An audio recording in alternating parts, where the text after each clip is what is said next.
Hello friends, Sreedhara മേനോൻ്റെ Kerala ചരിത്രം എന്ന് പറയുന്ന ബുക്കിൽ നിന്നും കേരള ഹിസ്റ്ററിയുടെ അറൈവൽ ഓഫ് യൂറോപ്യൻസ് എന്ന് പറയുന്ന ഭാഗമാണ് നമ്മൾ നോക്കിക്കൊണ്ടിരിക്കുന്നത്. കേരളത്തിലെ ഡച്ച് ഭരണത്തിൻ്റെ രീതി എങ്ങനെയാണെന്ന് നോക്കാം. ഡച്ചുകാർ അവരുടെ ആധിപത്യത്തിലുണ്ടായിരുന്ന പ്രദേശങ്ങളിൽ നല്ല രീതിയിലുള്ള ഭരണം നടത്തിയിരുന്നവരാണ്. ഡച്ചുകാർ പൊതുവെ സാമർഥ്യവും സ്വഭാവശുദ്ധിയുമുള്ളവരായിരുന്നതുകൊണ്ട് അവരുടെ ഭരണം വളരെ സമർത്ഥമായിട്ടായിരുന്നു നിർവഹിച്ചിരുന്നത്. 17 ഡയറക്ടർമാരുടെ സമിതിയായിരുന്നു ഡച്ച് കമ്പനിയുടെ ഭരണം നടത്തിപ്പോന്നത്. ബത്തേവിയയിലെ ഗവർണർ ജനറൽ ഇൻ കൗൺസിലിൻ്റെ മേൽനോട്ടത്തിലായിരുന്നു പൗരസ്ത്യ ദിക്കിലെ ഡച്ച് പ്രദേശങ്ങൾ. കൊച്ചി ആസ്ഥാനമാക്കിക്കൊണ്ട് ഒരു ചീഫ് കമാൻഡറും കൗൺസിലുമാണ് കേരളത്തിലെ അവരുടെ സ്ഥലങ്ങൾ ഭരിച്ചു വന്നത്. കമാൻഡറുടെ അടുത്ത പദവിയിലുള്ള ഒരു ചീഫ് അഡ്മിനിസ്ട്രേറ്റർ കമ്പനിയുടെ വാണിജ്യ കാര്യങ്ങൾക്കൊക്കെ മേൽനോട്ടം വഹിച്ചിരുന്നു. കേരളത്തിൽ ഡച്ചുകാരുടെ ഭരണ പ്രവർത്തനങ്ങൾ രാഷ്ട്രീയം, സൈനികം, പൗരോഹിത്യ കാര്യം എന്നിങ്ങനെ കൃത്യമായിട്ട് വിഭജിക്കപ്പെട്ടിരുന്നു. പല തട്ടിലുള്ള ഉദ്യോഗസ്ഥന്മാരുടെ സഹായത്തോടു കൂടി കമാൻഡറും കൗൺസിലും ചേർന്നായിരുന്നു രാഷ്ട്രീയ കാര്യങ്ങളുടെ ഭരണം നടത്തിയിരുന്നത്. പോർച്ചുഗീസുകാരെ പോലെ ആയിരുന്നില്ല ഡച്ചുകാർ.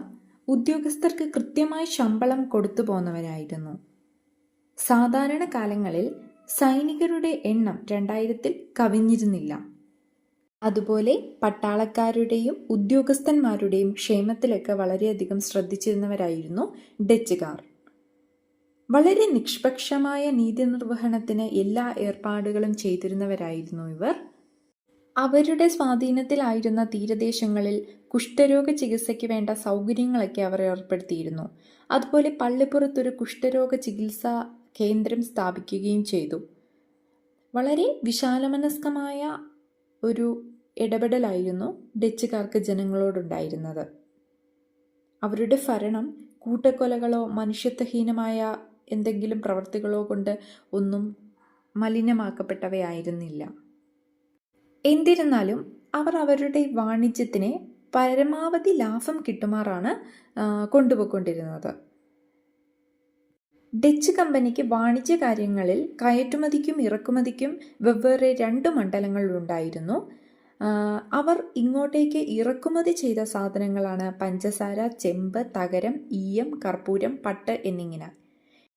അവരുടെ കയറ്റുമതി ഇനങ്ങളിലെ പ്രധാനമായ വസ്തു കുരുമുളകായിരുന്നു. കുരുമുളകിനെ കൂടാതെ അവർ പരുത്തി തുണികൾ, ഏലം എന്നിവയൊക്കെ കയറ്റുമതി ചെയ്ത മറ്റു കാര്യങ്ങളാണ്. അതുപോലെ പുകയിലയുടെയും ചാരായത്തിൻ്റെയും വിൽപ്പന, അവർ ഭരണം നടത്തിയിരുന്ന സ്ഥലങ്ങളിലെ നികുതി, അടിമകളുടെ കയറ്റുമതി എന്നിവ ഒക്കെ അവർക്ക് വേറെ ലാഭം ഉണ്ടാക്കിക്കൊടുത്ത വ്യാപാരങ്ങളാണ്.